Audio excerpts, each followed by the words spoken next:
welcome to the very last ALC201 meLecture for 2015. Thank you very much if you've been watching all the way through. I wanted to start this last video with a story, and I told this story last year, and because I did it all in one take, which didn't happen very often last year, it was probably the only time, I'm going to use that now.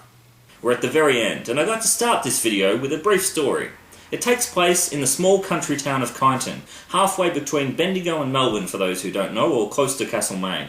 It's the country town where I grew up. And I remember the very first job, apart from a small sweeping up around Dad's timber yard job that I had, my very first job was at Crazy Prices, a discount variety store, which soon became Go-Lo and then turned over, I believe, a few years later to what is now Chicken Feed. But nonetheless, this was my first job, and it was then, starting off in my first job, that my dad gave me the very best advice that I've ever been given about working. And he said, look busy.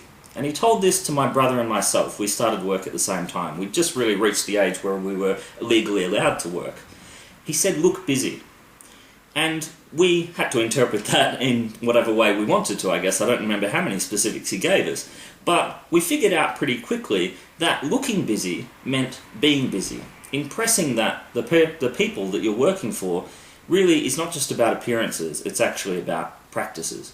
And my brother and I, if we were going to be on the register at this little Crazy Prices store, we wouldn't just stand there waiting for customers, we would be tidying up the shelf around us. Or if we were supposed to be stocking shelves and hadn't quite got anything to do at that point, we wouldn't just walk around the aisles, trying to avoid customers. We would be tidying up the aisles, or we would be asking the customer, can we help you? And that actually worked very, very well for us. And I'll get to why this is relevant in a second, because it doesn't really sound like it would be. But we looked busy, and we did that by being busy. And it wasn't long after we'd started this job that we'd impressed the store managers so much that on the weekends he would open up the store and leave us in charge, give us the keys, and basically we ran the store. Now, that was against company policy. It was actually, he'd get in a hell of a lot of trouble if he was probably found out, and it was no doubt kind of exploitative that we were doing that for him and not getting paid for that kind of job, but it was actually a great experience for us, and I'm not recommending that as a practice. But we looked busy by being busy. And it was only a couple of weeks ago when I reflected on that, I don't know how it came to mind, and it's actually what this whole unit is kind of about. It's encouraging you to look busy by being busy. What will you do after this unit's done? Will you maintain your Twitter profile? Will you try to expand your following? What about your blog? Will you blog again, or will you maintain it, or will you just let it go by the wayside? Will you let it die? And often having stuff up there with our names on it that's really not active is worse than having nothing at all. So maybe you'd be better off deleting it if you're not going to continue it, but obviously I have a strong recommendation that you do. What about videos? Will you enhance your ability making videos? Remember, I've only been doing this myself for about 16 to 17 months, making these digitally edited videos. So will you keep doing that? Will you every now and then get out your some kind of camera, put together some footage and make a video, even if it's not for anything specific? And it's an important question, because when you come to a job interview, let's say 2 or 3 years down the line, will you use as part of your e-portfolio your Module 2 exercise, the video you've just made now, and will the person on the interview panel say, really, is that the only thing you've made in the last 2.5 years? So it's really important questions, but basically if I was to sum up the best advice I can possibly give you from this unit, and it comes from my dad and it's worked for me, and I'll tell you one other way that it's worked for me actually before I sum it up, is that last week David Gauntlet, one of the 2 founding scholars who founded this whole idea of Media Studies 2.0. You'll remember in the very first meLecture, I was actually quoting David Gauntlet's Kindle book and one of his other books as well, actually, for this ideas, this participating, creation, collaboration. David Gauntlet sent out a tweet only several days ago asking the Twitter sphere, do you know of any other academics who make videos for research or teaching? And he was actually surprised. He got no replies straight away, and he actually tweeted again and again. And he said, I'm really surprised. This is the first time I've asked a question. No one's actually answered it. Now, one of my students, David Gauntlet, said everyone he thought everyone made videos, you know, every academic. One of my students, and thanks to Marianne for doing this, actually tweeted David Gauntlet, who she was obviously following back, and said, Adam Brown makes videos for students. And so he looked up my YouTube channel, and David Gauntlet now knows the videos that his ideas have indirectly influenced the creation of. He knows my YouTube playlist, and he shared the link, and he said, gosh, so many videos. And without really even knowing I was doing it, I have looked busy by being busy, and I'm visible in that way. And so to sum up the whole message, if you only take one thing from this unit, and the importance, the potential value of digital media, it's to look busy by being busy, and in doing so, you can be visible.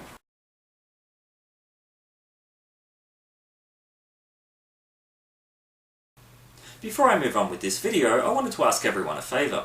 You've probably already received a number of notifications reminding you to visit Deakin's Evaluate system. And this is really important to do. It only takes a few minutes, and we like to get as much feedback about units and teaching as possible that we can build into this unit and other units in the media program that we hope you'll take in future. The other really important reason to spend a couple of minutes to fill in the Evaluate survey is for teaching staff, particularly sessional or casual teachers who may use the feedback, the comments that are left in the Evaluate survey on job applications or CVs in the future, so please do fill these out. The other reason I'm mentioning it here is that for the last couple of years, I like to develop my own more specific survey that relates to ALC201 in terms of the content, the delivery and the assessment, and I really love to get your feedback on these things. I've uploaded a short 3-page Word document, which is not 3 pages of writing you need to do. It would only take a couple of minutes to fill out again. And you can submit this by email if you like, you can identify yourself, but if you'd rather submit it anonymously, you're more than welcome to do this. It's obviously not compulsory, but if you take off the document properties of your Word document, just in case your computer has saved your name on it, just Google it and find out how to do that. And you can upload it into you just need to tick the box saying anonymous message into the informal survey feedback folder that I've just put on Cloud Deakin. So please do fill this out, we'd really appreciate it, and I always love to know how you found the unit and where you think it might be improved as well. Returning to where we started the unit, I want to give one more perspective on the crucial issue of online identity. I asked Matthew Allen, who's a Professor of Internet Studies and the head of the School of Communication and Creative Arts at Deakin University, what advice he would give for students in your position for building their own online presence, or what we've been talking about all unit. I strongly recommend that you listen carefully. The profound change of mass uptake of the internet and all its component parts is really developing in society a sense that who we are is now expressed through these online technologies. People used to ponder what was the difference between your offline identity, your real identity, and the presence you had online. And then Facebook came along, and even its name, Facebook, which was a play on the books of photos that colleges use to sort of identify who their students are in America. We can't be who we are anymore without some kind of online presence. Even those people who refuse or have nothing online, they're looked at as, in a sense, being blank or not there. Whereas 10, 15 years ago, most people were not online. It was difficult to have your homepage. You couldn't maintain a regular presence online except in some niche channels with a small number of people. Now I think for most Australians, most people in the developed world, so much of what we try to do, our jobs, our careers, our love lives, our social life, study, if you are not visible and present online, you can't do those things. And I guess at a deeper level, we experience who we are in the world through this sense of others looking at us. So we know who we are in part because of the audiences we attract. So this is why, in a sense, the internet is very much a media form, but it's a very different media form to what we've had before.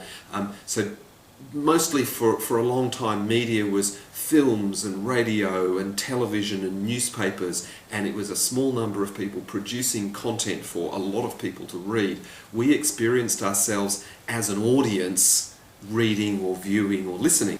the internet, by redistributing the means of producing information, including information about ourselves, and let's face it, in the contemporary world, most media does seem to be about personalities, not about things.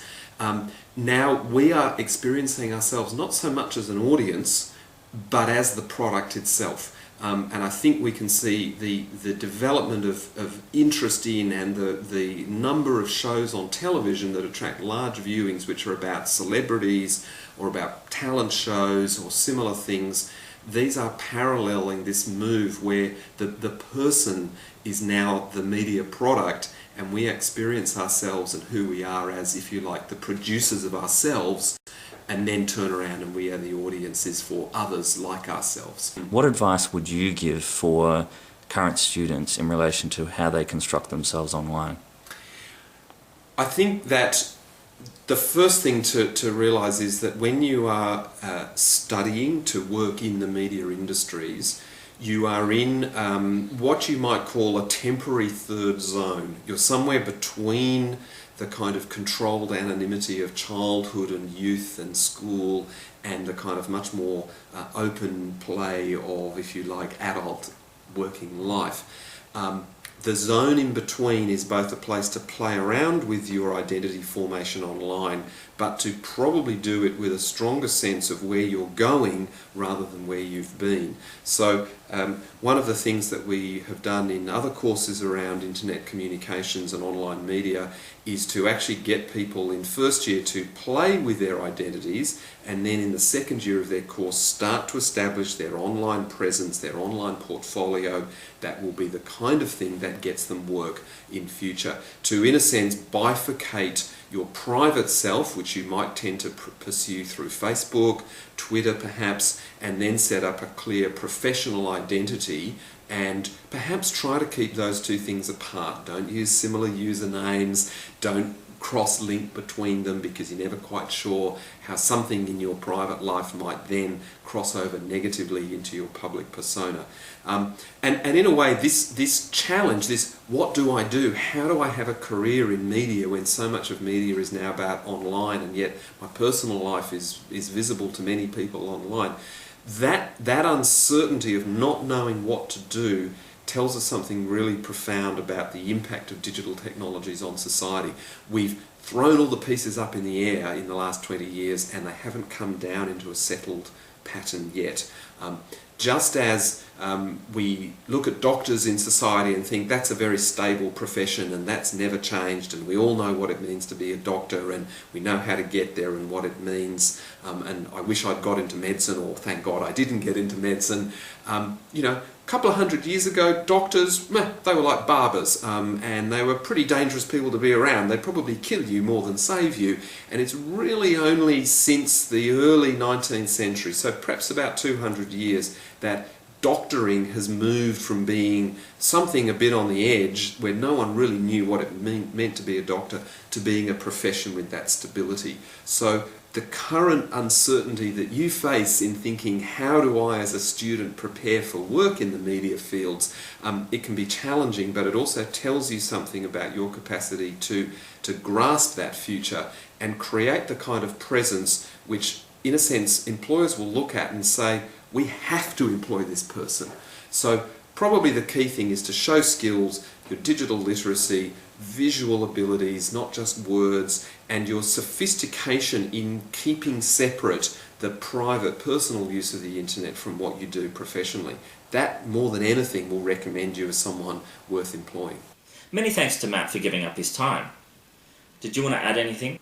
Why would you bother asking me anything? You haven't had me in a video for weeks. Well, did you have anything useful to say? Okay then. Look, the simple truth is this. We do still have a small number of students actively engaged on Twitter, but this is a tiny minority out of the overall number of students enrolled in the unit. And the YouTube comment sections have been dead for ages. What about me profiles? Does anyone even remember they have one? And meLecture views. Compare the start of trimester to the end of trimester. Statistics don't lie, and you may have persuaded a few students to be in these meLectures, but did anyone take up your invitation from the start of trimester from people who are not stuck in your seminars to be involved, to get in touch with you and participate? Hi! Just here in New Zealand. last night, learning online and loving it. Well, shut up. Interesting. It's obvious that learning how to actively and strategically use all this digital media stuff is hard as hell, and few people could be bothered. Tell you what, it's a lot easier than learning how to snowboard. Whatever. Do you ever change your t-shirt? Off. Many thanks to Kath for her help there. Of course, not everything went to plan in these meLectures. Thanks. Thanks. And some strategies turned out to be so problematic last year that I decided to steer clear of them entirely. So that's about... They're not actually being sort of graded until we see the finalised project. It's okay, Tiff. And the other thing that you really...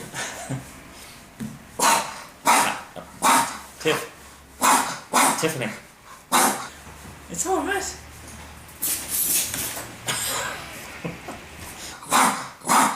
Good girl. Well done. Yep.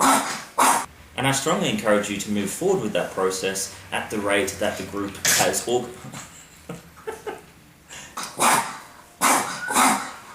Tiff, good girl. Yeah, you scared him away. Good girl. Right. But then again, I wasn't the only one stuffing up, even when the script required remembering only one word. Can't you play any real music?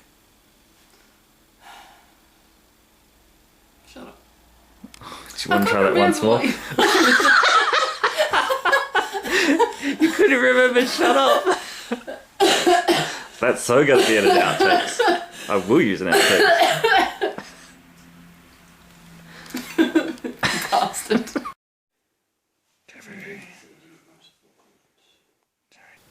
So I hope you found this unit interesting and enjoyable, and I've very much appreciated the engagement and participation of so many students, and the superb effort that people have put into what have often been intimidating forms of assessment. We've embraced various tenets of the Media Studies 2.0 approach, and explored both the potentialities of digital media innovation, as well as its limitations, its problems, and even its dangers. This unit has raised some big questions through its content, delivery, and assessment, not least of all concerning what is the future of education. Have these meLectures, for instance, been worthwhile and effective? Or have I just been what Charlie Brooker would call fake fodder on the screen? But now it's time for us to say farewell. I hope you've enjoyed studying this unit as much as we've enjoyed teaching it, and I wish you all the very best for your studies and your future endeavours. Thank you for being a part of ALC201. And in case we don't see you, good afternoon, good evening, and good night.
But hang on, surely that's too depressing.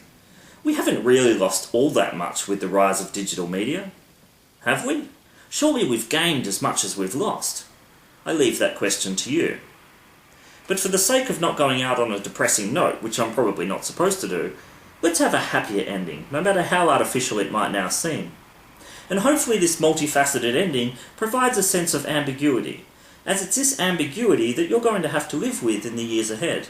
There are exciting things and concerning things, empowering things and things that limit our agency, things that allow us to be visible and things that make us exposed to being watched. Remember this. Or at least type a note into your phone so that it can remember it for you. Now for the happy ending.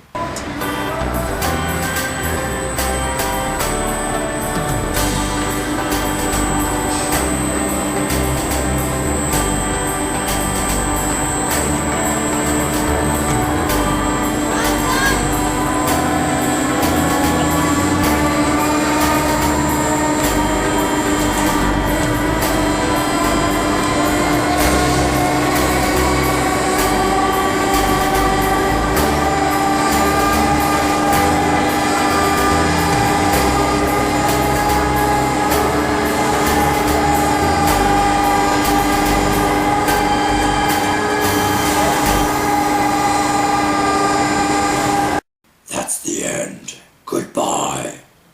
Couldn't help yourself, could you?